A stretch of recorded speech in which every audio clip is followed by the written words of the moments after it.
So welcome on. Welcome to the masterclass. So without further ado, I know your time is precious and I want to take you straight to the content. I know the problems are many and I know it is difficult. So let's get into the 3 top things that will help you, your child, and your family today. The first thing that I would really love you to understand and know is why. Why your child cannot get themselves out of a difficult problem, a difficult feeling, a difficult situation. Why they run and hide from fear. Why they explode in anger. Why they go from 0 to 100 at lightning speed. Why they can't tolerate. And there is one main reason for this. And in all of my clinical practice, this has been proven true time and time and time again. As human beings, we all feel. There is no doubt about that. That feelings is a normal part of the human existence. It is designed to give us both threat and reward signals. That's basically what feelings are. But what I have come to see and come to recognize is that not everybody feels with the same frequency. Now, what does that mean? Let me explain that in much more detail. The frequency in which we feel the feelings in our body is very different from person to person. Some people are what I call mild feelers. They feel with a mild level of intensity, which allows them to come in and out of a feeling quite quickly and move through a feeling quite quickly. Because the intensity in which they feel that feeling in their bodies is mild. So they can allow the feeling in, they can process the feeling, they can allow the feeling out without much disruption to the functioning of the person. It's a pretty easy process. You know, mild feelers are those feelers that kind of don't react when something is really wrong and don't react when something is really happy. They kind of stay really level-headed. They don't have great passion, but don't have great despair when they're watching difficult films or going through difficult times. They seem to just be able to mosey on. Not oblivious, but certainly not disrupted by life's circumstances. Maybe your partner is a mild feeler. Maybe one of your children is a mild feeler. But if you look around you, you'll be able to recognize who in your family is a mild feeler. Maybe you are, and maybe that is the difficulty that you have with this child, that you just do not understand them. That you think it's behavioural, you think it's spoiltness, you think it's something more than it is. And what I also see at the other end of a mild feeler is what I call a wild feeler. Someone who feels with a level of felt intensity that is so difficult to manage in their wee bodies. Now, what does that mean? It means when they feel sadness, they feel it deeply. When they feel happiness, they feel it wildly. There is no or very little middle ground. Now, what does that mean for your child? It means they could be moseying along perfectly okay, and something disrupts them, something distresses them, something hurts them, and they respond in that hurt, in that pain, with a vigor that you do not understand. Because what is happening is they are feeling the intensity of this emotion in their bodies wildly. And they feel it in pain, they feel it in discomfort, they feel it in dis-ease in their bodies. And they have no vocabulary for it. And they have no understanding of it. And it feels alien. And they have no way to describe it. And they have no way to articulate it. And so what they do is just respond from it. There is where the behavior comes. So what we know is that not everybody feels, but not everybody feels with the same level of intensity. Is your child an intense or a wild feeler? And is that part of the reason for their inability to manage these emotions, their inability to manage difficulty, their hitting out, their explosive nature? Watch them over the course of the next few days. Become aware of them. But I suspect if you're watching this video, you already know the answer. And possibly an aha moment has just taken place. Because when we understand what it is they're going through, we are more likely to lean in with love and non-judgment. And when we know that they're feeling these feelings much like pain, much like a feeling of physical pain, then we can really begin to understand their world and understand what it is their experience of this world is. And it takes some of the heat out of the situation immediately. So, tip 2.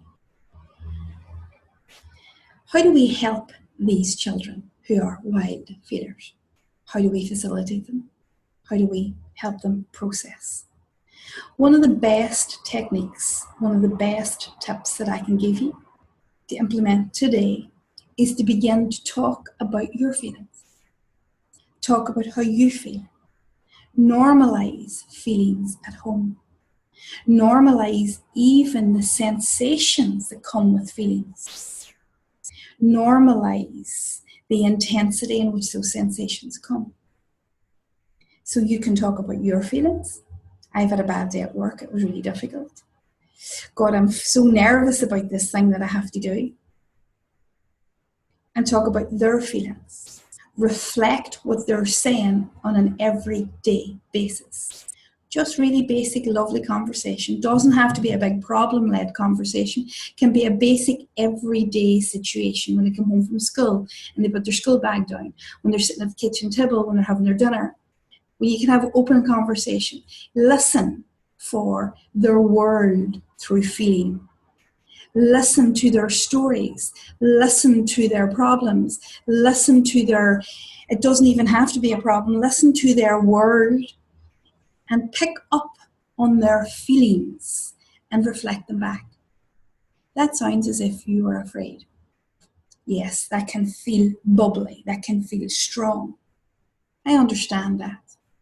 What you're doing here is absolutely humongous. You're normalizing the physical sensation of the feeling and you're giving it its proper name. You're also allowing the child to see that you understand it and it's completely and perfectly okay.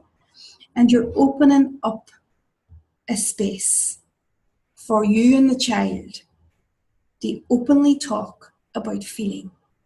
Openly talk about the sensations they have, about the experience they have. And you are completely normalizing the felt sense. What you're also doing is validating them. You're validating their experience of this world and you're validating their feelings, which is so humongous. They then begin to trust themselves, they then begin to understand themselves a wee bit better, and then what happens next is they begin to articulate these feelings to you. You are an open book to these feelings. You are wide open for this child to come and tell you what it needs to tell you. First of all, that these feelings are okay, and here's how I'm feeling. There is no better gift in this entire world than being able to validate your child's feelings. And so when they're away from you, that they can validate their own feelings. They can understand them. They can understand that they're normal. And they can understand that they're okay. And what that helps them do is soothe them very quickly. Which leads me perfectly on to tip 3. The emotional train is the word that I use for children who seem to be able to gather one difficult feeling after another, after another, after another, after another, and get themselves so caught up in a bag full of emotions. And it's very, very, very difficult to get them off it. And it's that emotional train that most of us as parents are trying to avoid if we have a high frequency feeler in the morning, that we are praying and hoping that they get out of bed in better form. And so what we really want to be able to do on the emotional train is get them off quick. Get them off so it doesn't spiral out of control. And my tip for you in that is love. Now that seems quite basic, but here's what love does. Love is an emotional state changer. So when your child is huffing and puffing, throwing a tantrum, kicking about, and you want to get them off that emotional train really quick because you have 110 things to do, lean in with love. Bring them into your arms. Now they may resist you, but bring them into your arms and let them fall softly.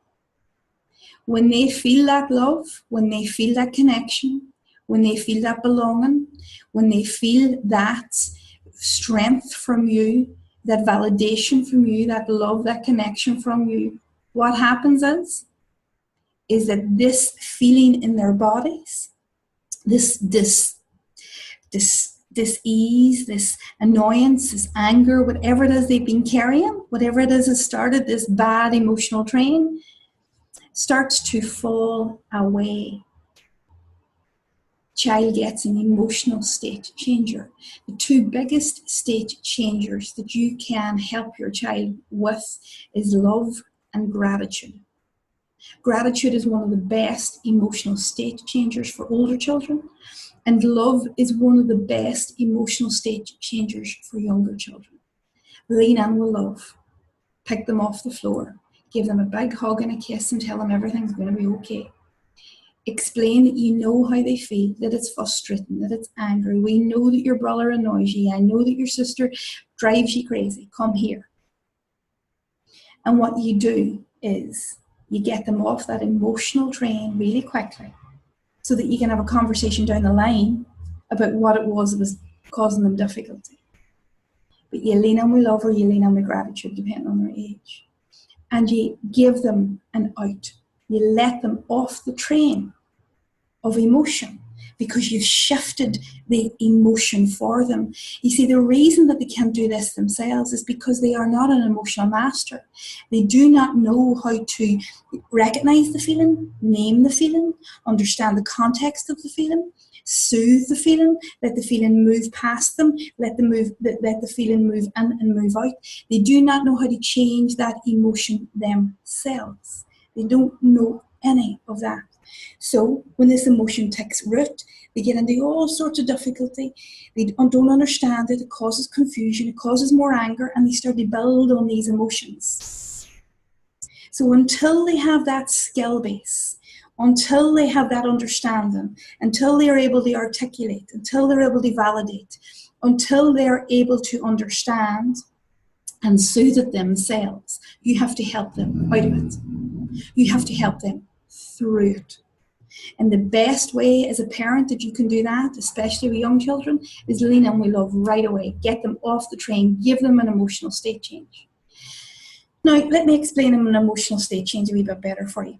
Have you ever been walking around the house talking to yourself about the situation at work or the situation with your friend that you want to and that you're annoyed and you're upset and you're going through the story in your head and you're chatting away to yourself and you're filled with emotion and you're filled with negative emotion properly and you're chatting away and you're giving out, and the next time you see her you're going to tell her this, and the next time you see your boss you're going to say this, and all of a sudden out of nowhere comes a big bang and you are taken out of that story and you're taken out of that thought and you're taken out of that feeling in 2 split seconds because your attention is somewhere else, and maybe it's one of the kids, maybe it's something that has happened outside, but nonetheless your attention is taken away, your thoughts are taken away, and your feelings are taken away. That is an emotional state change. When you move quickly from one emotion to another, really, really quickly. Our children don't have the ability to do that, and what you will be doing when you lean in with love, what you will be doing when you teach them gratitude so that they can pull themselves out of it, is you will be teaching them how to change their emotions really quickly, and you will be in charge of that. So there's no more mornings of the emotional train coming and you know that by the time you get them to school you're exhausted and they're exhausted. There's no more weekends where you're battling against their will because you think you have to teach them a lesson. You see, the reality of it is they would get off that train if they could because it's so hurtful and painful to them, but they can't. And it's our jobs as parents to help them off. I hope that those 3 tips will be enough today, in this moment. If you implement them and you are steadfast at implementing them and you are consistent at implementing them, they will make a huge difference to your life and your child's experience of themselves in this world.